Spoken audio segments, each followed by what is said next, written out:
എല്ലാവർക്കും നമസ്കാരം. Episode 42ന്റെ review ആണ്. ലക്ഷ്മീനെ കൊല്ലാക്കൊല ചെയ്തൊരു എപ്പിസോഡായിരുന്നു. ലേശമെങ്കിൽ ഉളുപ്പുണ്ടെങ്കിൽ ലക്ഷ്മി അവിടുന്ന് ഇറങ്ങിപ്പോണം. ഇന്നലെ ലാലേട്ടൻ തന്നെ ലക്ഷ്മീനെ അവിടുന്ന് ഇറക്കി വിട്ടിരുന്നെങ്കിൽ അത് ലക്ഷ്മിക്ക് ഒരു തരത്തിലൊരു അനുഗ്രഹമായിട്ട് മാറിയേനെ. ഇറക്കി വിടുന്നതിനെക്കാട്ടിലും പരിതാപകരമായിട്ടുള്ളൊരവസ്ഥയിലേക്ക് ലക്ഷ്മീനെ എത്തിക്കാനായിട്ട് ലാലേട്ടനെ കൊണ്ട് പറ്റിയിട്ടുണ്ട്. ലക്ഷ്മിയോട് ഇനിയും ചോദ്യങ്ങളുണ്ട്. അതെല്ലാം ചോദിച്ചതിന് ശേഷം ഒണിയിലിന് മാതിലേക്ക് നൂറയ്ക്ക് നീതി കിട്ടണമെങ്കിൽ ലക്ഷ്മി ഇനി അവിടെ തുടരാൻ പാടില്ല. നമ്മുടെ ഭരണഘടന നൽകുന്ന അവകാശത്തെ ചോദ്യം ചെയ്ത ലാലേട്ടൻ ഇന്നലെ പറഞ്ഞതുപോലെ തന്നെ ഈ ഷോയുടെ ഏറ്റവും പ്രധാനപ്പെട്ട ഫണ്ടമെന്റൽസിനെ വരെ ചോദ്യം ചെയ്ത ഒരാൾ അവിടെ തുടരാൻ അർഹയല്ല. മാത്രമല്ല, ലാലേട്ടൻ ഇത്രയും സംസാരിച്ചതിന് ശേഷവും ലക്ഷ്മി പറഞ്ഞതിൽ തന്നെ ലക്ഷ്മി ഉറച്ചു നിൽക്കുന്നു എന്നുള്ളതും ലക്ഷ്മീൻ്റെ മെൻറ്റാലിറ്റിയിൽ ഒരു തരത്തിലുള്ള മാറ്റം വന്നിട്ടില്ല എന്നുള്ളതും ലാലേട്ടൻ തന്നെ ചൂണ്ടിക്കാണിച്ചിട്ടുള്ള കാര്യമാണ്.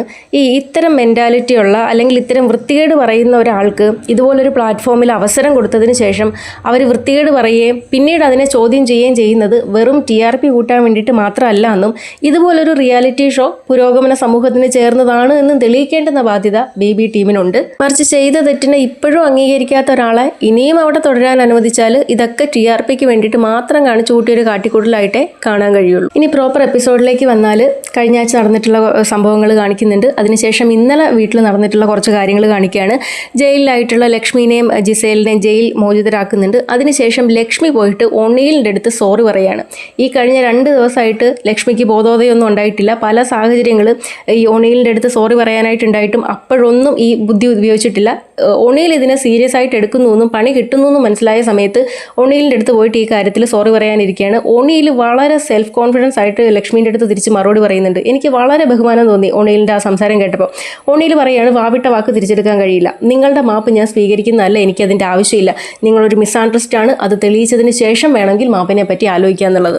അതിനുശേഷം പിന്നെ ലക്ഷ്മി എല്ലാവരോടും പോയിട്ട് ഇത് എക്സ്പ്ലെയിൻ ചെയ്യുന്നതായിട്ടാണ് കാണിക്കുന്നത്. അതിൽ അക്ബറിൻ്റെ അടുത്തിരുന്ന് സംസാരിക്കുന്നുണ്ട്. ഞാൻ ചെയ്തത് തെറ്റാണെന്ന് എനിക്ക് മനസ്സിലായി, അതിൽ ഞാൻ ഇങ്ങനെ ഇടപെടാൻ പാടില്ലായിരുന്നു, അത് മസ്താനിയും ഒണിയിലും തമ്മിലുള്ള വിഷയമായിരുന്നു, ഞാൻ അതിലങ്ങനെ സംസാരിക്കാൻ പാടില്ലായിരുന്നു, എനിക്ക് ആകെ എതിർപ്പുള്ളൊരു വിഷയം ഈ ആദിലേൻ്റെയും നൂറേൻ്റെയും റിലേഷൻഷിപ്പിനെ അംഗീകരിക്കാൻ കഴിയില്ല, അത് നോർമലൈസ് ചെയ്യുന്നതിനോട് താല്പര്യമില്ല എന്നൊക്കെ അക്ബറിൻ്റെ അടുത്തിരുന്ന് പറയുന്നുണ്ട്. അപ്പോൾ അക്ബർ തിരിച്ചു ചോദിക്കുന്നുണ്ട്, നിങ്ങൾ പറയുന്നത് ഇത് കുട്ടികൾ കാണുന്ന ഷോയാണ്, അപ്പോൾ അതുകൊണ്ട് തന്നെ അവരെ അത് സ്വാധീനിക്കാൻ സാധ്യതയുണ്ട് എന്ന്. അപ്പം നിങ്ങളുടെ കുട്ടികൾ നിങ്ങൾ ചെയ്യുന്നതും കാണില്ലേ, അതും തെറ്റായിട്ടുള്ള കാര്യമല്ലേ എന്ന് അക്ബർ ചോദിക്കുന്നുണ്ട്. അപ്പോൾ അതാണ് അങ്ങനെയാണ് തെറ്റാണ് ചെയ്തതെന്ന് ലക്ഷ്മി പറയുന്നുണ്ട്. അതിനുശേഷം കാണിക്കുന്നത് ബിന്നി ജിസേലുമായിട്ടുള്ളൊരു വഴക്കാണ്. ബിന്നി 2-3 ദിവസമായിട്ട് ജിസേലിനെ സ്ട്രോങ് ആയിട്ട് തന്നെ ടാർഗറ്റ് ചെയ്യുന്നുണ്ട്.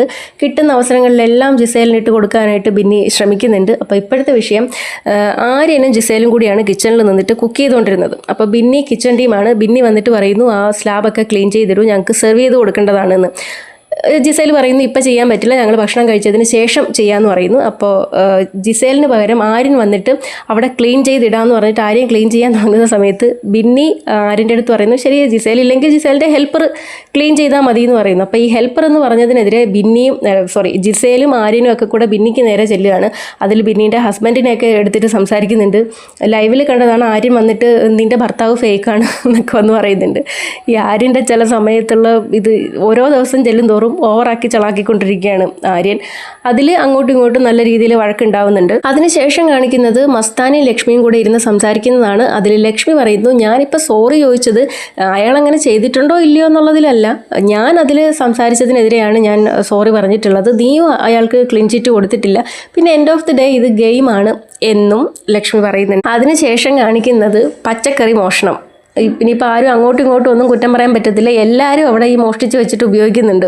അപ്പോൾ അതിനെതിരെ അങ്ങോട്ടും ഇങ്ങോട്ടും വഴക്കിടുന്നതാണ് കാണിക്കുന്നത്. അതിനിടയ്ക്ക് ഈ അനിമോളുടെ പ്ലാച്ചീനെ കാണാനില്ല, പ്ലാച്ചീനെ ആരെങ്കിലും എടുത്തോ, എവിടെടാ എൻ്റെ പ്ലാച്ചി എന്നൊക്കെ ചോദിച്ചുകൊണ്ട് അനിമോൾ അവിടെ കിടന്നുകൊണ്ട് ബഹളം ഉണ്ടാക്കുന്നതാണ്. അതിൽ ജിഷിൻ പറയുന്നുണ്ട്, അത് ചിലപ്പോൾ ഉറക്കത്തിൽ മൂത്രമൊഴിക്കാൻ വല്ലതും എഴുന്നേറ്റ് പോയതായിരിക്കും, ബാത്റൂമിൽ വല്ലതും പോയതായിരിക്കും എന്നൊക്കെ പറഞ്ഞുകൊണ്ട് ജിഷിൻ്റെ വക അങ്ങനെ ഒരു കോമഡി. അതിനുശേഷം വീണ്ടും ലാലേട്ടനെ കാണിക്കുന്നു. ലാലേട്ടൻ ഈ മത്സരാർത്ഥികളോട് സംസാരിക്കുന്നതായിട്ടാണ്. അപ്പോൾ അവരോട് ആദ്യം ചോദിക്കുന്നത് ഈ ടാസ്കിനെ പറ്റിയിട്ടാണ്, ഈ ഫാക്ടറിൻ്റെ ടാസ്കിനെ പറ്റിയിട്ടാണ് ചോദിക്കണത്. അത് വളരെ നന്നായിട്ട് ചെയ്തു എന്നാണോ വിചാരിക്കുന്നതെന്ന് ചോദിക്കുന്നു. അങ്ങനെ നൂറേൻ്റെ അടുത്ത് ചോദിക്കുന്നു, ഇമ്മ്യൂണിറ്റി പോകും എന്നുള്ള പേടി ഉണ്ടായിരുന്നോ, ഇത് തോറ്റു കഴിഞ്ഞാൽ നൂറേൻ്റെ ഇമ്മ്യൂണിറ്റി നഷ്ടപ്പെടുമോ എന്നുള്ളത് മറ്റുള്ളവർക്ക് മനസ്സിലായോ എന്ന് ചോദിക്കുന്നു. അക്ബറിൻ്റെ അടുത്ത് ചോദിക്കുന്നു. അപ്പോൾ നൂറേൻ്റെ തന്നെ പെരുമാറ്റത്തിൽ നിന്ന് മനസ്സിലായിട്ടുണ്ടായിരുന്നു എന്ന് ഈ ലക്ഷ്മിയും അക്ബറും ഒക്കെ കൂടെ പറയുന്നു. ഇമ്മ്യൂണിറ്റി നഷ്ടപ്പെടുമെന്നൊന്നും മനസ്സിലായിട്ടില്ല, എന്തോ ഒരു ബെനിഫിറ്റ് കിട്ടും അല്ലെങ്കിൽ എന്തെങ്കിലും ഒരു ബുദ്ധിമുട്ടുണ്ടാവും നൂറയ്ക്കും എന്നുള്ളത് അവർക്ക് മനസ്സിലായിരുന്നു. അതിൽ 2ാമത്തെ ദിവസം അവർ ചെയ്തിട്ടുള്ള പെർഫോമൻസിനോട് എനിക്ക് യോജിക്കാൻ കഴിയില്ല. അതും കൂടെ തുറന്നു പറഞ്ഞോട്ടെ. കാരണം രണ്ടാമത്തെ ദിവസം ഇവർക്ക് കാര്യം മനസ്സിലായി ഈ ടാസ്ക് എന്താണ്. കാരണം നൂറ പറഞ്ഞിട്ടുള്ള 1-2 കാര്യങ്ങളിൽ നിന്ന് തന്നെ നൂറയ്ക്ക് എന്തൊക്കെയോ പണി കിട്ടാനുണ്ട്, അല്ലെങ്കിൽ എന്തെങ്കിലും ഒരു ബെനിഫിറ്റ് കിട്ടാനുണ്ട് എന്നുള്ളത് മനസ്സിലായിരുന്നു. അപ്പോൾ പക്ഷേ ഇവർ അത് എക്സിക്യൂട്ട് ചെയ്ത രീതി ഉണ്ടല്ലോ, ഈ ടാസ്ക് കൊളാക്കണം, ഈ തന്നിരിക്കുന്ന ഓർഡർ കംപ്ലീറ്റ് ചെയ്യരുത് എന്നുള്ളത് ഇവർക്ക് മനസ്സിലായി എന്നുള്ളത് ശരിയാണ്. അത് അങ്ങനെ തന്നെയാണ് ആ ഗെയിം കളിക്കേണ്ടത്. പക്ഷേ ഇത് ആക്ടിവിറ്റി ഏരിയയിൽ വന്ന സമയത്ത് ഇവരത് എക്സിക്യൂട്ട് ചെയ്തൊരു രീതിയോട് യോജിക്കാൻ കഴിയില്ല. ഇപ്പോൾ അക്ബർ അവിടെ ഇരുന്ന പ്രോപ്പർട്ടിയൊക്കെ വലിച്ചെറിയുന്ന സമയത്ത് ഷാനവാസിൻ്റെ മേത്തൊക്കെ കൊള്ളുന്നുണ്ട്. അത് കണ്ണിലൊക്കെ കൊണ്ട് എന്തെങ്കിലും ഒരു അപകടം പറ്റിയിരുന്നെങ്കിൽ ബുദ്ധിമുട്ടാകുമായിരുന്നല്ലോ. അപ്പം അങ്ങനെ കളിക്കരുത് എന്നുള്ളതും ലാലേട്ടൻ പറയുന്നുണ്ട്. പക്ഷേ അവർ ആ ടാസ്കിനെ കറക്റ്റായിട്ട് മനസ്സിലാക്കി എന്നുള്ളത് എനിക്കും തോന്നിയിട്ടുണ്ട് ശരിയാണ്. മൂന്നാമത്തെ ദിവസം അവരത് വളരെ ബ്രില്യൻ്റ് ആയിട്ട് എക്സിക്യൂട്ട് ചെയ്യുകയും ചെയ്തിട്ടുണ്ട്. വളരെ മനോഹരമായിട്ട് സ്ലോ ചെയ്ത് ആ ഓർഡർ കംപ്ലീറ്റ് ആക്കാതെ അതിൻ്റെ ബിഗ് ബോസിന് ഒരു സഹായം ചെയ്തു കൊടുത്തത് അകത്തുള്ള വീട്ടുകാരെയും കൂടെ ഈ എന്തെങ്കിലും മോഷ്ടിക്കാൻ കിട്ടുമോ പറഞ്ഞ് അന്വേഷിച്ച് നടക്കുന്ന നെവിനെ ഉൾപ്പെടെ ഈ ഫാക്ടറിയിലേക്ക് കടത്തി വിടുകയും അവിടെ നിന്നുള്ള സാധനങ്ങൾ മോഷ്ടിച്ച് മാക്സിമം അത് സ്ലോ ആക്കി നൂറേനെ ഈ ടാസ്കിൽ പരാജയപ്പെടുത്തുകയും ചെയ്തിട്ടുണ്ട് എന്നുള്ളതാണ്. അതിൽ പെർഫോം ചെയ്തിട്ടുള്ള ആൾക്കാരെ ഓരോരുത്തരായിട്ട് വിളിച്ചിട്ട് ലാലേട്ടൻ അഭിനന്ദിക്കുന്നുണ്ട്. അതിൽ ജിഷിൻ വളരെ മനോഹരമായിട്ട് തന്നിരിക്കുന്ന ക്യാരക്ടർ ചെയ്തു എന്ന് ലാലേട്ടൻ പറയുന്നുണ്ട്. അതുപോലെ തന്നെ സമരം ചെയ്യാം, പക്ഷേ അത് ആക്രമിക്കാതെയും ഇങ്ങനെ ചെയ്യാതെയും ചെയ്യാം എന്നുള്ളതും ലാലേട്ടൻ പറഞ്ഞു വയ്ക്കുന്നുണ്ട്. ഷാനവാസിൻ്റെ ഈ കാര്യത്തിലുള്ള ഡബിൾ സ്റ്റാൻഡ്, ഫാക്ടറി ഉടമേൻ്റെയും കൂടെ ഈ തൊഴിലാളി നേതാവിൻ്റെയും കൂടെ നിൽക്കുന്ന ഡബിൾ സ്റ്റാൻഡിനെ പറ്റിയും ലാലേട്ടൻ അവിടെ ചോദിക്കുന്നുണ്ട്. പിന്നീട് ഷാനവാസിൻ്റെ അടുത്ത് നൂറേൻ്റെ അടുത്തും ഒക്കെ ഈ കിട്ടിയിരിക്കുന്ന ഗോൾഡ് കോയിൻസ് എന്തുകൊണ്ടാണ് സർക്കസിലുള്ള ആൾക്കാർക്ക് കൊടുക്കാത്തതെന്ന് ചോദിക്കുമ്പോൾ ഷാനവാസ് പറയുന്നു വളരെ മോശം പെർഫോമൻസ് ആയിരുന്നു, അതുകൊണ്ടാണെന്ന്. അതിൽ ആര്യൻ പറയുന്നു ഞാൻ നായയായിട്ട് അഭിനയിക്കല്ലായിരുന്നു, ജീവിക്കല്ലായിരുന്നോ, ആ പട്ടി കറക്റ്റ് അല്ലായിരുന്നോ എന്നൊക്കെ ചോദിക്കുന്നുണ്ട്. ശരിയാണ് കേട്ടോ, ആര്യൻ വളരെ വൃത്തിയായിട്ടും കറക്റ്റായിട്ടും അത് അതേപോലെ തന്നെ നായയായിട്ട് പറഞ്ഞ പോലെ അഭിനയിക്കല്ലായിരുന്നു, ജീവിക്കായിരുന്നു എന്ന് പറയായിരുന്നു. അപ്പോൾ ആര്യൻ എന്തുകൊണ്ട് കൊടുത്തില്ല എന്നുള്ളതാണ് ആര്യൻ അവിടെ നിന്നിട്ട് പറയുന്നത്. അതിൽ ലാലേട്ടൻ പറയുന്നുണ്ട് സർക്കസ് ടീം ചെയ്തിട്ടുള്ളത് വളരെ മനോഹരമായിട്ട് ചെയ്തിട്ടുണ്ട്, അതെല്ലാവർക്കും ഇഷ്ടപ്പെട്ടിട്ടുണ്ട് എന്ന് പറയുന്നു. പിന്നീട് ആദിലേൻ്റെയും നൂറേൻ്റെയും ചെറിയൊരു പിണക്കത്തിനെ പറ്റിയിട്ട് ചോദിക്കുന്നുണ്ട്. അപ്പോൾ അത് പൊസസീവ്നെസ് ആണോ, പൊസസീവ്നെസ് എന്ന് പറഞ്ഞാൽ അത് സ്നേഹമല്ല, അതൊരു തരം ഫിയർ ആണോ എന്ന് ചോദിക്കുന്നു. അപ്പോൾ ആദില പറയുന്നു അത് പൊസസീവ്നെസ് അല്ല, പക്ഷേ കൈയൊക്കെ മുറിഞ്ഞ സമയത്ത് അങ്ങനെ ഇതായതാണ്. അപ്പോൾ നൂറ പറയുന്നുണ്ട് ആ സമയത്ത് ദേഷ്യപ്പെട്ടു, സംസാരിക്കാൻ ചെന്നപ്പോഴത്തേക്കും എൻ്റെ അടുത്ത് സംസാരിക്കേണ്ട എന്നൊക്കെ പറഞ്ഞിട്ട് അവരവരുടെ കൊച്ചു കൊച്ചു പിണക്കത്തിനെ പറ്റിയിട്ട് സംസാരിക്കുന്നുണ്ട്. അതിനുശേഷമാണ് അക്ബറിൻ്റെ അടുത്ത് ചോദിക്കുന്നത് ഈ ലക്ഷ്മി ആയിട്ടുള്ള വഴക്ക് നടന്നത് ആദ്യത്തെ ദിവസമാണോ രണ്ടാമത്തെ ദിവസമാണോ എന്ന്. അപ്പോൾ ആദ്യത്തെ ദിവസമാണോ എന്ന് പറയുന്നു. അതിനുശേഷം ഇവർ ആ വഴക്കിട്ട വീഡിയോ കാണിച്ചു കൊടുക്കുകയാണ്. അതിലാണ് ലക്ഷ്മീൻ്റെ വൃത്തികേട് പറയുന്ന ആ ഒരു രംഗം വരുന്നത്. ഇവളുമാരെ ഒന്ന് സമൂഹത്തിൽ ഇറങ്ങി നടക്കാൻ പോലും പറ്റാത്ത അവളുമാരാണ്, നിൻ്റെ ഒന്ന് വീട്ടിൽ കയറ്റാൻ കൊള്ളാത്തവരാണ്, സ്വന്തമായിട്ട് ജോലിയെടുത്ത് ജീവിക്കുന്നവരാണെങ്കിലും പിന്നെ സപ്പോർട്ട് ചെയ്യായിരുന്നു, ഇവളുമാർ അങ്ങനെയൊന്നും അല്ല എന്നൊക്കെ പറയുന്ന വളരെ വൃത്തികെട്ട ലക്ഷ്മീൻ്റെ വിഷം തുപ്പുന്ന വാക്കുകൾ ഇങ്ങനെ കാണിച്ചു കൊടുത്തതിന് ശേഷം ലാലേട്ടൻ ലക്ഷ്മിനോട് ചോദിക്കുന്നു, അതിനു മുമ്പ് ഈ വഴക്കിടുന്ന സമയത്ത് നിങ്ങൾ വളരെ അക്ബറിൻ്റെ അടുത്ത് വളരെ മാന്യമായിട്ട് സംസാരിക്കണം, അക്ബറെ ഈ രീതിയിൽ സംസാരിക്കരുതെന്നൊക്കെ പറഞ്ഞ് അന്ന് മുതൽ അവിടെ ഉള്ള ആൾക്കാരെ മാന്യത പഠിപ്പിക്കുന്നതാണ് ലക്ഷ്മി. അപ്പോൾ ലാലേട്ടൻ ലക്ഷ്മിനോട് ചോദിക്കുന്നു നിങ്ങൾ വളരെ മാന്യമായിട്ടാണോ സംസാരിച്ചതെന്ന് ചോദിക്കുന്നു. അപ്പോൾ ലക്ഷ്മി പറയുന്നു അല്ല, നിങ്ങൾ ആരെക്കുറിച്ചാണ് പറഞ്ഞത്, ആരെയാണ് വീട്ടിൽ കയറ്റാൻ കൊള്ളാത്തതെന്ന് ലാലേട്ടൻ ചോദിക്കുന്നു. ഞങ്ങൾക്കിതിനെതിരെ ഒരുപാട് ഇമെയിലുകൾ കമൻറ്റുകൾ വന്നിട്ടുണ്ട്, അതുകൊണ്ട് ലക്ഷ്മി ആരെയാണ് ഉദ്ദേശിച്ചതെന്നുള്ളത് പറയണം, ആരാണ് അവിടെ ജോലി എടുക്കാതെ ജീവിക്കുന്ന ആൾക്കാർ എന്ന് ലക്ഷ്മി പറയണമെന്ന് പറയുന്നു. അപ്പോൾ ലക്ഷ്മി ഒന്നും മിണ്ടാതെ അവിടെ നിൽക്കുകയാണേ. അപ്പോൾ ലാലേട്ടൻ വീണ്ടും ചോദിക്കുന്നുണ്ട് നിങ്ങൾ ആർക്കെതിരെയാണ് ആ സ്റ്റേറ്റ്മെൻറ്റ് പറഞ്ഞത്, അത് വളരെ തെറ്റായിട്ടുള്ളൊരു സ്റ്റേറ്റ്മെൻ്റ് അല്ലേ, നിങ്ങൾ ഈ ഷോയിലേക്ക് ഈ ഷോ കണ്ടതിന് ശേഷം വരുന്ന ഒരാളാണ്, അപ്പോൾ ഇതിൽ ആരൊക്കെ ഉണ്ട് എന്നുള്ളത് നിങ്ങൾക്കറിയാം, പിന്നെ എന്തിനാണ് നിങ്ങൾ ഇങ്ങോട്ട് വന്നത് എന്ന് ആദ്യത്തെ തവണ ലാലേട്ടൻ ചോദിക്കുന്നു. അതേപോലെ തന്നെ ലാലേട്ടൻ പറയുന്നുണ്ട് അവിടെ ഇരിക്കുന്നവർക്കാർക്കും ഇത് മനസ്സിലായിട്ടില്ലെന്നാണ് ഞാൻ വിചാരിക്കുന്നത്, കാരണം അവിടെ ഇരുന്നവരാരും ഇതിനെതിരെ പ്രതികരിച്ചിട്ടില്ല, അതും വളരെ മോശമായിട്ട് തോന്നിയിട്ടുണ്ട്. കാരണം അവിടെ ഉള്ളവരാദ്യം ഇത് ശ്രദ്ധിച്ചിട്ടില്ല. ഇപ്പോൾ ലൈവ് കണ്ടുകൊണ്ടിരിക്കുന്ന സമയത്ത് പോലും നമുക്ക് ഇതെന്താണ് പറഞ്ഞത്, ആദ്യം ഞാൻ വിചാരിച്ചത് ഈ അക്ബറിൻ്റെ ഉമ്മ പറഞ്ഞതിനെ പറ്റിയിട്ടുള്ളൊരു സംസാരം അവിടെ ഉണ്ടായിരുന്നല്ലോ, അതിനെ കൂടെ ഒന്ന് പറയണേ. ഈ അക്ബറിൻ്റെ ഉമ്മ വിളിച്ചു എന്നുള്ളതും എന്നിട്ട് ഈ ആദിലയ്ക്ക് നൂറയ്ക്കെതിരെ ഇങ്ങനെ സംസാരിച്ചു എന്നുള്ളതും നൂറ് തന്നെയാണ് ലൈവിൽ കരഞ്ഞുകൊണ്ട് ഈ ആദിലേൻ്റെ അടുത്ത് സംസാരിക്കുന്നത്. വൈകുന്നേരങ്ങളിൽ ആദിലേൻ്റെ അടുത്തും നൂറേൻ്റെ അടുത്തും സംസാരിക്കരുതെന്ന് അവരുടെ പേരെടുത്ത് വെച്ച് തന്നെ സംസാരിച്ചു. എല്ലാവരോടും സംസാരിക്കരുതെന്നായിരുന്നെങ്കിൽ നമുക്ക് മനസ്സിലായേനെ, പക്ഷേ ആദില നൂറാന്ന് എടുത്ത് പറഞ്ഞു എന്നുള്ളത് നൂറ തന്നെയാണ് കരഞ്ഞുകൊണ്ട് ആദിലേൻ്റെ അടുത്ത് പറഞ്ഞിട്ടുള്ളത്. അത് കേട്ട സമയത്ത് എനിക്കും ഭയങ്കര വിഷമമായിപ്പോയി, ഞാനും അതിനെതിരെ വീഡിയോ ചെയ്തിട്ടുള്ള ഒരാളാണ്. അപ്പോൾ ലൈവിൽ ലക്ഷ്മി ഇത് പറയുന്നത് കേട്ടപ്പോൾ ഞാനും ആദ്യം വിചാരിച്ചിരുന്നത് ഈ അക്ബറിൻ്റെ ഉമ്മ വിളിച്ചിങ്ങനെ പറഞ്ഞിരുന്നല്ലോ, അപ്പോൾ ആ ഒരു കാര്യത്തിലായിരിക്കും പറഞ്ഞത് നിൻ്റെ ഒന്നും വീട്ടിൽ പോലും കയറ്റാത്ത അവളുമാരാണ് എന്ന് പറഞ്ഞെന്ന് ഞാൻ വിചാരിച്ചത്. അപ്പം ലാലേട്ടൻ ഇന്നിപ്പോൾ ഇത് ലക്ഷ്മി പറയുന്നുണ്ട്, ഞാൻ ഇങ്ങനെ ഒരു അക്ബറിൻ്റെ ഉമ്മ പറഞ്ഞ് വീട്ടിൽ നിന്ന് വിളിച്ച സമയത്ത് ഇങ്ങനെ പറഞ്ഞതുകൊണ്ടാണ് ആ സ്റ്റേറ്റ്മെൻറ്റ് പറഞ്ഞതെന്ന് പറയാൻ ശ്രമിക്കുമ്പോൾ ലാലേട്ടൻ ചോദിക്കുന്നുണ്ട് നിങ്ങൾ കേട്ടോന്ന്. ശരിയാണ്, അത് ആരും കേട്ടിട്ടില്ല. പക്ഷേ ഇത് ബാധിക്കപ്പെട്ടു എന്ന് പറയുന്ന ഈ ആദിലെ നൂറേൻ തന്നെ അവിടെ ഇരുന്ന് കരഞ്ഞുകൊണ്ട് സംസാരിച്ചിട്ടുണ്ട്. അതിൻ്റെ ചെറിയൊരു ഭാഗമാണ് എപ്പിസോഡിൽ, അന്നത്തെ എപ്പിസോഡിൽ അതിൻ്റെ ചെറിയൊരു ഭാഗം കാണിച്ചിട്ടുണ്ട്. പിന്നീടാണ് എന്തുകൊണ്ടാണ് ഇവരിത് ഇരുന്ന് കരയുന്നത് എന്ന് മനസ്സിലാക്കാൻ വേണ്ടിയിട്ടാണ് ഞാൻ പോയിരുന്ന് ലൈവ് കാണുന്നതും ലൈവിൽ നൂറ ആദിലേൻ്റെ അടുത്ത് ഇത് സംസാരിക്കുന്നതും കാണുന്നതും. അതിൻ്റെ സത്യാവസ്ഥ എന്താണെന്നുള്ളത് വീട്ടിലുള്ള മത്സരാർത്ഥികളോ ഇപ്പോൾ ലാലേട്ടൻ പറയുന്നു അങ്ങനത്തെ ഒരു സംഭവം അവിടെ നടന്നിട്ടില്ല എന്നുള്ളത്, ആദിലെ നൂറേൻ പറയുന്നു അവരത് കേട്ടതാണ് അങ്ങനെ പറയുന്നു എന്നുള്ളത്. ഇതിലാരെ വിശ്വസിക്കണമെന്നുള്ളത് അറിഞ്ഞുകൂടാ. ഏതായാലും ലക്ഷ്മിക്കെതിരെ ലാലേട്ടൻ വളരെ ശക്തമായിട്ട് തന്നെ സംസാരിച്ചുകൊണ്ടിരിക്കുകയാണ് ലക്ഷ്മി പറഞ്ഞ ഈ സ്റ്റേറ്റ്മെൻറ്റിനെതിരെ. അപ്പോൾ വീട്ടുകാരും ഇതിനെതിരെ സംസാരിക്കാത്തത് വളരെ മോശമായി പോയി എന്ന് ലാലേട്ടൻ പറയുന്നു. അതിൽ അനീഷിൻ്റെ അടുത്തും അഭിലാഷിൻ്റെ അടുത്തും ഒക്കെ ചോദിക്കുന്നു. സത്യത്തിൽ അവിടെ ആർക്കും ഇത് മനസ്സിലായിട്ടില്ല ഇത് കണ്ടുകൊണ്ടിരുന്നപ്പോൾ. അപ്പോൾ അഭിലാഷിനോട് ചോദിക്കുന്നു ഇപ്പം ഇത് കണ്ടിട്ട് എന്താണ് തോന്നുന്നതെന്ന്. അത് വളരെ മോശമായിട്ടുള്ളൊരു കാര്യമാണ്, അങ്ങനെ സംസാരിക്കാൻ പാടില്ല എന്ന് പറയുന്നു. അതിൽ നൂറ് എഴുന്നേറ്റിട്ട് പറയാണ് മസ്താനി ഈ ഫാക്ടറി ടാസ്ക് നടന്നുകൊണ്ടിരിക്കുന്ന സമയത്തും ആദിലേൻ്റെ അടുത്ത് നീ ആദ്യം നിന്നെ മാറ്റിയിട്ട് വാ എന്നുള്ളൊരു സ്റ്റേറ്റ്മെൻറ്റ് അവിടെ പറഞ്ഞിരുന്നു എന്നുള്ളത്. അപ്പം മസ്താനിയും ലക്ഷ്മീനെ പോലെ ചിന്തിക്കുന്ന ഒരാളാണ് ഇത് നോർമലൈസ് ചെയ്യുന്നതിനോട് താല്പര്യമില്ല എന്ന് പിന്നെ ലക്ഷ്മിയും മസ്താനിയും പറയുന്നു. അപ്പം ലാലേട്ടൻ ചോദിക്കുന്നുണ്ട് അതിന് നിങ്ങൾ അങ്ങനെ കാണുന്നത് എന്തിനാണ്, അവിടെ ബാക്കി ആർക്കും ഇതിനൊന്നും ഒരു പ്രശ്നമില്ലല്ലോ, പിന്നെ നിങ്ങൾക്ക് മാത്രം എന്താണ് ഇത്ര പ്രശ്നം, നിങ്ങളുടെ ചെലവിലാണോ അവർ ജീവിക്കുന്നതെന്ന് ചോദിക്കുന്നു. അവരെ വീട്ടിൽ കയറ്റാൻ കൊള്ളാത്തവരാണ് എന്ന് പറയാനായിട്ടുള്ള എന്ത് അവകാശമാണ് നിങ്ങൾക്കുള്ളത്, ഞാൻ കയറ്റുമല്ലോ എൻ്റെ വീട്ടിൽ എന്ന് പറയുന്നു. അപ്പോൾ എല്ലാവരും കൂടെ കൈയടിക്കുന്നുണ്ട്. ഇത് ശരിക്കും പ്രൊമോയിൽ ഈ ലാലേട്ടൻ ഞാൻ കയറ്റുമല്ലോ അവരെ എൻ്റെ വീട്ടിലെന്ന് പറയുന്നതും ഈ നൂറ അതിലിങ്ങനെ കൈ കൂപ്പിയിട്ട് ഇങ്ങനെ ഇങ്ങനെ കാണിക്കുന്നത് കണ്ട സമയത്ത് ശരിക്കും ഭയങ്കര ഒരു സങ്കടം തോന്നിപ്പോയി. ഇപ്പോഴത്തെ കാലത്തും ഇങ്ങനെയൊക്കെ ഞാൻ ചോദിക്കണതേ ഇതിനെ പറ്റിയിട്ട് അറിയില്ലെങ്കിൽ ഒന്ന് പഠിക്കാൻ ശ്രമിക്കണ്ടേ. ഇവർ പറയുന്ന പ്രശ്നം എന്താണെന്ന് പറഞ്ഞാൽ ഇത് നോർമലൈസ് ചെയ്ത് കാണിക്കുന്ന സമയത്ത് ചെറിയ കുട്ടികളെ അല്ലെങ്കിൽ ഇത് കാണുന്ന ടീനേജേഴ്സിനെ ഇത് ഇൻഫ്ലുവൻസ് ചെയ്യും എന്നുള്ളതാണ്. ലക്ഷ്മി ആദ്യം വന്ന സമയത്ത് വയൽക്കാടായിട്ട് വന്ന സമയത്ത് തന്നെ ആ ദിവസത്തിൽ ആദിലേൻ്റെ അടുത്ത് ഈ കാര്യം സംസാരിക്കുന്നുണ്ട്. അപ്പം നിങ്ങൾ ഇതുപോലെ കാണിക്കുന്ന സമയത്ത് എൻ്റെ വീട്ടിൽ എൻ്റെ മകൻ കാണുന്നതാണ്, അപ്പോൾ മകൻ അവൻ്റെ സെക്ഷുവാലിറ്റിയിൽ ഒരു കൺഫ്യൂഷൻ വരില്ലേ എന്നുള്ളതാണ്. ആദില ഇന്നും അത് വളരെ വൃത്തിയായിട്ട് അവിടെ നിന്ന് പറയുന്നുണ്ട്. ഒരാളുടെ സെക്ഷുവാലിറ്റീനെ ആർക്കും ഇൻഫ്ലുവൻസ് ചെയ്യാനായിട്ട് കഴിയില്ല എന്നുള്ളതാണ്. അപ്പോൾ ജനിക്കുമ്പോൾ തന്നെ ഒരാളുടെ സെക്ഷുവാലിറ്റി എന്താണ് എന്നുള്ളത് നിർണ്ണയിക്കപ്പെട്ടിട്ടുള്ളതാണ്.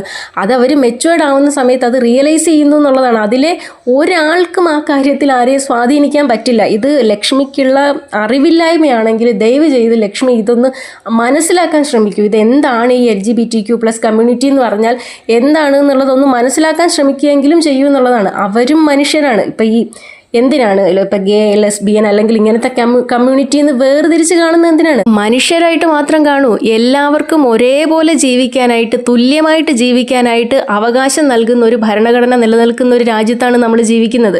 അവിടെ നിന്നിട്ടും ഇവരെ പോലുള്ളവർ നിന്റെ ഒന്നും വീട്ടിൽ കയറ്റാൻ കൊള്ളാത്തവരാണ് എന്നൊരു സ്റ്റേറ്റ്മെൻറ്റ് പറയണമെന്നുണ്ടെങ്കിൽ എത്രത്തോളം അധപ്പതിച്ചൊരു ഒരു ഒരു ഒരു മനുഷ്യനായിരിക്കണം എന്നൊന്ന് ചിന്തിച്ചു നോക്കൂ.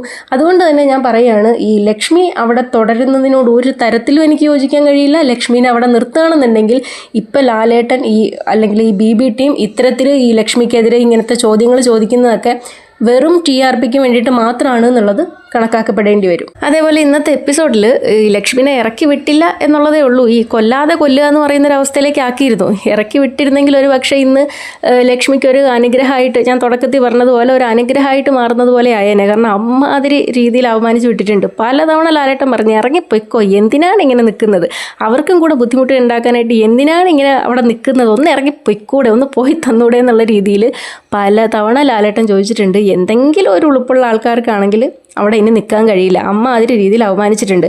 ഏതായാലും ഈ ഒണീലിൻ്റെ വിഷയത്തിലുള്ള ലക്ഷ്മിയോടുള്ള ഈ ചോദ്യം ചെയ്യലൂടെ കഴിഞ്ഞതിന് ശേഷം എന്താണ് ഈ BB ടീം ലക്ഷ്മിക്കെതിരെ എടുക്കാൻ പോകുന്ന നടപടി എന്ന് കാണാനായിട്ട് വെയിറ്റിംഗ് ആണ്. അപ്പോൾ ഇതിനിടയ്ക്ക് ഈ വിഷയം നടന്നുകൊണ്ടിരിക്കുന്ന സമയത്ത് ഇടയ്ക്കിടയ്ക്ക് അനുമോൾ കിട്ടും ഈ കൊട്ട് കൊട്ടുന്നുണ്ട്. അതായത് മസ്താനിക്കും ലക്ഷ്മിക്കും മാത്രമായിട്ടല്ല അനുമോൾക്കും ഈ വിഷയത്തിന് കാര്യത്തിലൊരു കൊട്ട് കൊടുക്കുന്നുണ്ട്. കാരണം ആതിര തന്നെ അവിടെ നിന്ന് പറയുന്നുണ്ട്, ഈ അനുമോളുടെ ഡബിൾ സ്റ്റാൻഡ് പൊളിച്ചു കൊടുക്കുന്നുണ്ട്. അനുമോളോട് ഈ കമ്മ്യൂണിറ്റിനെ പറ്റിയിട്ട് സംസാരിക്കാൻ പറയുമ്പോൾ അനുമോൾ പറഞ്ഞിട്ടുള്ളത് അത് ഇവിടുന്ന് എനിക്ക് സംസാരിക്കാൻ താല്പര്യമില്ല, പുറത്തിറങ്ങിയിട്ട് ഞാൻ സംസാരിക്കാം എന്നുള്ളതാണ്. കാര്യം വ്യക്തമാണ്. ഇവിടെ നിന്ന് സംസാരിച്ചാൽ കുടുംബ പ്രേക്ഷകർക്ക് അതൊക്കെ ഇഷ്ടപ്പെടുമോ എന്നുള്ളൊരു സംശയം അനുമോൾക്കുണ്ട്. അത് ഫാൻ ബേസിനെ ബാധിക്കും, അത് വോട്ടിനെ ബാധിക്കും. അപ്പോൾ അതുകൊണ്ട് തന്നെ ഞാൻ പുറത്തിറങ്ങിയിട്ട് സ്വകാര്യമായിട്ട് നിങ്ങളെ സപ്പോർട്ട് ചെയ്യുന്നു എന്ന് പറയാം, പക്ഷേ ഇവിടെ നിന്ന് പബ്ലിക്കായിട്ട് പറയാനായിട്ട് എനിക്ക് കുറച്ച് ബുദ്ധിമുട്ടുണ്ട് എന്ന് അനുമോൾ പറയുന്നതിനെ വളരെ വൃത്തിയായിട്ട് അതിലവിടെ തുറന്ന് കാണിക്കുന്നുണ്ട്. അപ്പം അനുമോളെ അത്രയും പുച്ഛിച്ചിട്ട് അനുമോളുടെ ഇത്തരത്തിലുള്ള ചിന്താഗതിനെ പുച്ഛിച്ചിട്ട് ലാലേട്ടൻ പറയുന്നുണ്ട് അതിനെപ്പറ്റി വലിയ അറിവില്ലാത്തത് കൊണ്ടായിരിക്കും സംസാരിക്കാത്തതെന്ന് പറയുന്നുണ്ട്. ഏതായാലും പല വിഷയത്തിലും ഈ അനുമോള് കാണിക്കുന്ന ഇത്തരത്തിലുള്ള ഡബിൾ സ്റ്റാൻഡുകളും കൂടെ ഇടയ്ക്കിടയ്ക്ക് അനുമോളെ കൊട്ടിയിട്ട് ലാലേട്ടൻ അവിടെ തുറന്ന് കാണിക്കുന്നുണ്ട്. അപ്പം ഇതിനൊക്കെ ശേഷം ഒരു കഥ പറയാനായിട്ടുള്ളൊരു ടാസ്ക് കൊടുക്കുകയാണ്. അത് ലക്ഷ്മിക്കാണ് കൊടുക്കുന്നത്. എനിക്ക് തോന്നുന്നു ഒണീലിൻ്റെ വിഷയത്തിലേക്കുള്ളൊരു എൻട്രി പോലെ കൊടുത്തതാണോ എന്ന് തോന്നുന്നു. അപ്പം ആദ്യം ലക്ഷ്മിക്ക് ഒരു കഥ വായിക്കാനായിട്ട് കൊടുക്കുന്നു. ലക്ഷ്മി അത് വേറൊരാളോട് പറയുന്നു. അവസാനം എത്തുന്ന ആൾക്കാർ പറയുന്ന സ്റ്റോറി എന്താണ് എന്നുള്ളതാണ്. അതിൽ ഈ കഥ പറഞ്ഞു തുടങ്ങുന്ന സമയത്ത് ഈ ആരായിരുന്നു, ത്രയംബകൻ്റെയും ചന്ദ്രവല്ലിൻ്റെയും സ്റ്റോറിയാണ് പറയുന്നത്. അപ്പോൾ കഥ പറഞ്ഞു തുടങ്ങുമ്പോൾ അതിനകത്ത് കുട്ടിയൊന്നും ഉണ്ടായിരുന്നില്ല. നെവിൻ അവർക്കൊരു കുട്ടീനെ കൊണ്ട് ഉണ്ടാക്കി കൊടുത്തു. ഈ സ്റ്റോറിയിൽ മരിക്കുന്നത് ത്രയംബകനാണ്, അനീഷ് വന്നിട്ട് കൊന്നത് ചന്ദ്രവല്ലിനെയാണ്. അങ്ങനെ അവസാനം പറഞ്ഞ സമയത്ത് ആദ്യം പറഞ്ഞ കഥയായിട്ട് ഒരു ബന്ധമില്ലാത്തതാണ് അവസാനത്തെ ആൾ വന്ന് പറഞ്ഞിട്ടുള്ളത്. അപ്പോൾ ഇതെന്തുകൊണ്ടാണ് ഇത് പറയാൻ കാര്യമെന്നൊക്കെ അനുമോളോട് തന്നെ ചോദിക്കുന്നുണ്ട്. അപ്പോൾ അനുമോൾ പറയുന്നു, ഒരു കാര്യം ഒരാളോട് പറയുന്നു, അത് വേറൊരാളോട് പറയുന്നു, അവസാനം എത്തിയത് വേറെ പല രീതിയിലും ആയിരിക്കും എന്നൊക്കെയാണെന്ന് അനുമോൾ ആ കഥേനെ പറ്റിയിട്ട് പറയുന്നുണ്ട്. ഏതായാലും പിന്നീട് കാണിക്കുന്നത് അവിടെയുള്ള സുഹൃത്ത് ബന്ധങ്ങളെ കുറിച്ചിട്ടാണ് സംസാരിക്കുന്നത്. മെയിനായിട്ടും അനീഷിൻ്റെ അടുത്താണ് ചോദിക്കുന്നത്, എന്തുകൊണ്ടാണ് അനീഷ് ആരെ സുഹൃത്തുക്കളാക്കാത്തത്, വീട്ടിലൊക്കെ ഇങ്ങനെ തന്നെയാണോ, ആരെ അടുപ്പിക്കത്തില്ലേ എന്ന് ചോദിക്കുന്ന സമയത്ത് വളരെ ക്ലോസ്ഡ് ആയിട്ടുള്ള എൻ്റെ അത്രയും സുഹൃത്തുക്കളായിട്ടുള്ള ആൾക്കാർക്ക് മാത്രമാണ് എൻ്റെ പേഴ്സണൽ സ്പേസിൽ ഒരിടം കൊടുത്തിട്ടുള്ളതെന്ന് അനീഷ് പറയുന്നു. അപ്പോൾ ഇവിടെ എന്താണ് അനീഷിന് പ്രശ്നം, ഇവിടെ എന്താണ് ആരെയും സുഹൃത്തുക്കളാക്കാത്തത്, ഷാനവാസ് ഫ്രണ്ട് അല്ലേ എന്ന് ചോദിക്കുന്നുണ്ട്. അപ്പോൾ അനീഷ് പറയുന്നുണ്ട്, ഷാനവാസിനെ ഒരു ചെറിയൊരു ഫ്രണ്ടായിട്ട് തന്നെ കൺസിഡർ ചെയ്യുന്നുണ്ട്, പക്ഷേ എന്നാൽ ഇതൊരു ഗെയിം ഷോ ആണ്, അപ്പോൾ അതുകൊണ്ട് തന്നെ ആരെയും പൂർണ്ണമായിട്ട് അങ്ങനെ വിശ്വാസത്തിലെടുക്കാനും പറ്റില്ല. അത് അനീഷ് പറയുന്നതിൽ ന്യായമുണ്ട്. എന്നാൽ അനീഷിന് എല്ലാവരോടും അവിടെ ഒരു സുഹൃത്ത് ബന്ധമുണ്ട്. ഇപ്പോൾ ഈ പറയുന്നത് പോലെ അനീഷ് എല്ലാവരും ഫ്രണ്ടാണെന്നൊന്നും പറഞ്ഞിട്ട് നടക്കാറില്ല. പക്ഷെ എന്നാലും അനീഷ് എല്ലാവരോടും ഉള്ള അനീഷിൻ്റെ പെരുമാറ്റം കാണുന്ന സമയത്ത് ആ ഒരു റെസ്പെക്റ്റ് കൊടുക്കേണ്ട ആൾക്കാർക്ക് ആ ഒരു റെസ്പെക്റ്റ് കൊടുത്തിട്ട് തന്നെയാണ്, പരിഗണിക്കേണ്ട ആൾക്കാരെ പരിഗണിച്ച് തന്നെയാണ് അനീഷ് അവിടെ നിൽക്കുന്നത്. ഇപ്പോൾ ഈ ആദിലേൻ്റെയും നൂറേൻ്റെയൊക്കെ വിഷയത്തിലും ലക്ഷ്മീൻ്റെ അടുത്ത് പോയിട്ട് അനീഷ് ചോദ്യം ചെയ്യുന്നുണ്ട്, ലക്ഷ്മി പറഞ്ഞത് തെറ്റാണെന്ന് ലക്ഷ്മിക്ക് മനസ്സിലാവുന്നില്ല എന്നുള്ളത്. അതുപോലെ തന്നെ ഈ മസ്താനിക്കും ലക്ഷ്മിക്കും എതിരെ വളരെ ശക്തമായിട്ട് തന്നെ ആ മോർണിംഗ് ടാസ്ക് തൊട്ട് തന്നെ അനീഷ് ലക്ഷ്മീൻ്റെയും മസ്താനിൻ്റെയും സ്വഭാവത്തിനോട് ഒട്ടും യോജിക്കാത്ത രീതിയിൽ തന്നെ അവിടെ സംസാരിച്ചിട്ടുണ്ട്. അപ്പോൾ എല്ലാവരോടും അനീഷ് ഒരു സുഹൃത്ത് ബന്ധമൊക്കെ കീപ്പ് ചെയ്യുന്നുണ്ട്. അതിൽ അനീഷ് പറയുന്നത്, ഷാനവാസ് പറഞ്ഞു എന്നെ ഈ ബന്ധത്തിലേക്ക് വീഴ്ത്തും എന്ന് പറഞ്ഞു എന്ന്. അങ്ങനെ വീഴ്ത്തും എന്ന് പറഞ്ഞതിനോട് എനിക്ക് യോജിക്കാൻ കഴിയില്ല എന്ന് പറയുന്നുണ്ട്. അപ്പോൾ ലാലേട്ടൻ പറയുന്നുണ്ട്, അങ്ങനെ വീഴ്ത്താൻ പാടില്ല, നമ്മൾ സ്വയം അങ്ങനെ വീണ് പോവുകയാണ് വേണ്ടതല്ലേ എന്ന് ചോദിക്കുന്നുണ്ട്. അപ്പോൾ ഷാനവാസ് അവിടെ നിന്ന് ഞാൻ അങ്ങനെ ഒരു വാക്കേ പറഞ്ഞിട്ടില്ല എന്നൊക്കെ പറയുന്നുണ്ട്. അങ്ങനൊന്നും അല്ല, ഷാനവാസ് അത് പറഞ്ഞിട്ടുണ്ട്. പക്ഷേ ഇവിടെ ഇവർ തമ്മിലുള്ളൊരു കോംബോ ഉണ്ടല്ലോ, ഈ അനീഷും ഷാനവാസും തമ്മിലുള്ളൊരു കോംബോ, ഞാനും അത് എൻജോയ് ചെയ്യാറുണ്ട്. എനിക്കും ഇഷ്ടമാണ് ഇവർ തമ്മിലുള്ള ഫൈറ്റും അങ്ങോട്ടും ഇങ്ങോട്ടുള്ള സംസാരമൊക്കെ കാണുന്ന സമയത്ത്. പക്ഷേ ചില സമയങ്ങളിൽ തോന്നിയിട്ടുണ്ട് ഷാനവാസ് അതിൽ എത്രത്തോളം സിൻസിയറായിട്ട് നിൽക്കുന്നുണ്ട് എന്ന് ചില സമയങ്ങളിലുള്ള ഷാനവാസിൻ്റെ സംസാരവും പെരുമാറ്റത്തിലും അങ്ങനെ ഒരു സംശയം തോന്നിയിട്ടുണ്ട്. ഏതായാലും അവിടെയുള്ള മറ്റ് സുഹൃത്ത് ബന്ധങ്ങളെ പറ്റിയിട്ട് സംസാരിക്കുന്നു. അതിൽ ആര്യൻ്റെയും ജിസേലിൻ്റെയും കാര്യം ചോദിക്കുകയാണ്. അപ്പോൾ ആര്യൻ പറയുന്നു, ഇപ്പോൾ ഇവിടെ എല്ലാവരും പറയും നിങ്ങളുടെ തമ്മിലുള്ള ബന്ധത്തിന് അവിടെ ആരെങ്കിലും സംശയിക്കുന്നുണ്ടോ എന്ന് ചോദിക്കുന്ന സമയത്ത് സംശയിക്കുന്നുണ്ട്.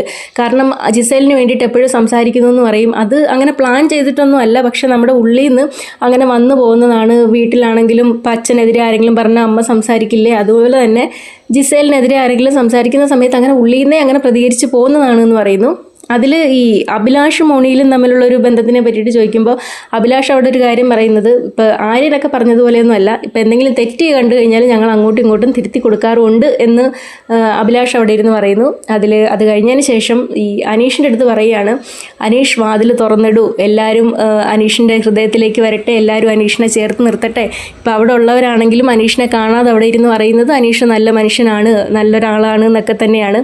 എത്രയോ ആൾക്കാർ അനീഷിനെ സ്വീകരിക്കാനായിട്ട് പുറത്ത് കാത്തിരിക്കുന്നു, അനീഷ് വാതിലുകൾ തുറന്നിടൂ എന്ന് പറഞ്ഞതിന് ശേഷം ലാലേട്ടൻ ഒരു ബ്രേക്കിന് വേണ്ടിയിട്ട് പോവാണ്. പിന്നീട് വന്നിട്ട് ലാലേട്ടൻ ഒണീലിൻ്റെ അടുത്ത് പറയുന്നു, ഒണീലിൻ്റെ വിഷയം നമുക്ക് സംസാരിക്കാം, നാളെ സംസാരിക്കാം, അത് കുറച്ച് ഡീറ്റെയിൽഡ് ആയിട്ട് സംസാരിക്കേണ്ട, സമയമെടുത്ത് സംസാരിക്കേണ്ട കാര്യമാണ് എന്ന് പറയുന്നു. പിന്നീട് നോമിനേഷനുള്ള ആൾക്കാരെയൊക്കെ എഴുന്നേപ്പിച്ച് നിർത്തുന്നു. അതിൽ അക്ബറിനെയും ബിന്നിനെയും സേവ്ഡ് ആക്കുന്നു. അപ്പോൾ ബാക്കിയുള്ള ആൾക്കാരുടെ കാര്യം നാളെ പറയാം എന്ന് പറയുന്നു. അപ്പോൾ ഇത്രയാണ് ഇന്നത്തെ എപ്പിസോഡിൽ ഉണ്ടായിരുന്നത്.